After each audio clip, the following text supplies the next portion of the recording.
Hello everyone. Today in the part 8 of the NEET PG important questions, we will discuss about the questions related to the thyroid gland topic. So first of all, try to answer the questions by yourself. So first of all, the largest endocrine gland is the thyroid gland. Functions of the thyroid gland are, first of all, they actually maintains the basal metabolic rate of the body. They help in the psychosomatic growth of the body and they also help in the calcium metabolism. Thyroid gland is located in the neck opposite to which vertebra? It is from the C5 to T1 cervical vertebra. Opposite to this C5 to T1 cervical and thoracic vertebrae, this particular thyroid gland is located. Each lateral lobe of thyroid gland lies opposite to which tracheal rings? So, fifth and sixth tracheal rings, so means opposite to fifth and sixth tracheal rings, each lateral lobe of the thyroid gland lies. Okay. Now, isthmus of the thyroid gland lies opposite to which tracheal rings? So, second, third and fourth tracheal ring, opposite to this particular three tracheal rings, isthmus of thyroid gland is located, while opposite to fifth and sixth tracheal rings, the lateral lobe of the thyroid glands are located. Now, when is the thyroid gland larger, or we can say when, at what stage of the life this particular thyroid gland is larger? So, at the adolescent, or we can say children, during the menstruation and in the pregnancy, this particular thyroid gland is comparatively larger. Levator glandular thyroid is attached to which bone? To the hyoid bone. Suspensory ligament of Bayer is attached to which cartilage? To the thyroid cartilage. True capsule of the thyroid gland is formed by what? Is formed by the condensation of the fibrous stroma of the gland. False capsule of the thyroid gland is formed by what? Is formed by the pretracheal layer of the deep fascia. Where does the venous plexus lies in the thyroid gland? So, beneath the true capsule of the thyroid gland, this particular venous plexus is basically located. The apex of the thyroid gland is directed upwards and laterally till the oblique line of the thyroid cartilage.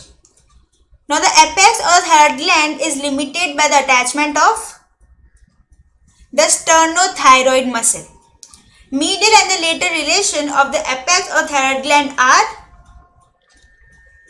inferior constrictor muscle and the sternothyroid respectively. So, remember, inferior constrictor muscle is the medial relation of the apex of the thyroid gland, while the sternothyroid is basically the lateral relation of the apex of the thyroid gland. Now, muscles attached to the oblique line of the thyroid cartilage are, so they are the inferior constrictor muscle of the pharynx, sternothyroid and the thyroid muscles. Now, the arterial supply of the thyroid gland are the superior thyroid artery, which is actually a branch of the external carotid artery, and the inferior thyroid artery, which is actually a branch of the subclavian artery. This basically supplies the lower 2/3 of the gland. Okay. The venous drainage of the thyroid gland is, it is the superior thyroid vein drains into the internal jugular vein of the respective side. Middle thyroid vein drains into internal jugular vein of the respective side, while the fourth thyroid vein, or we can say the vein of Kocher, drains into the internal jugular vein of the respective side. Now, nerve supply of thyroid gland is what? It is the vagus nerve, recurrent laryngeal nerve, and the superior, middle, and the inferior cervical sympathetic ganglions. Lymphatics from thyroid gland drains into what? So, over here, the lower part of the isthmus drains basically into the retrosternal and the brachiocephalic group of the lymph nodes.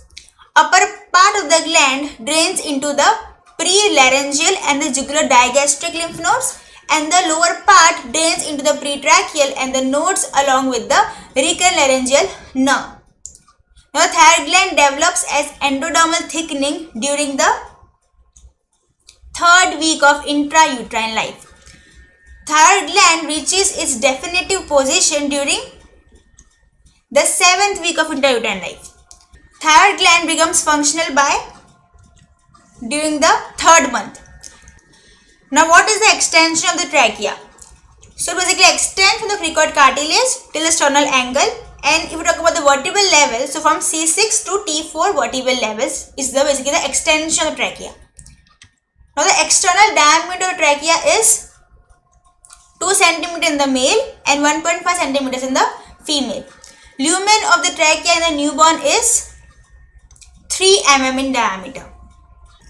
Lumen of the trachea remains almost same as of newborn till the 3rd year of age, and after this lumen basically starts growing.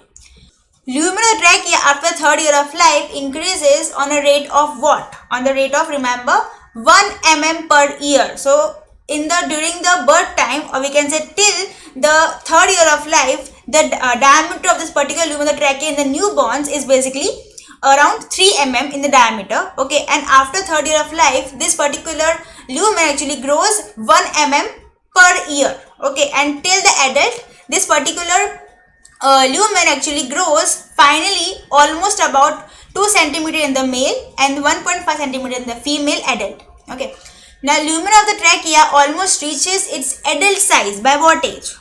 At the 12 to 14 years of age, this particular lumen trachea almost reaches its adult size. Now the arteriocervical part of trachea is the inferior thyroid artery. Vein in the cervical part of trachea drains into left brachiocephalic vein. Now lymphatics in the cervical part of the trachea drains into the pre and the paratracheal groups. The most vascular endocrine gland in the body is the thyroid gland. Now the most common site of the thyroglossal cyst, it is the subaorta. Now which is the most common cause of the hyperparathyroidism? It is thyroidectomy. Now the most preferred site of the tracheostomy, it is the near the 2nd and the 3rd tracheal ring. This is the most preferred site of the tracheostomy. So today up till here, we'll discuss about the questions of the further topics in our next further videos. Thank you so much.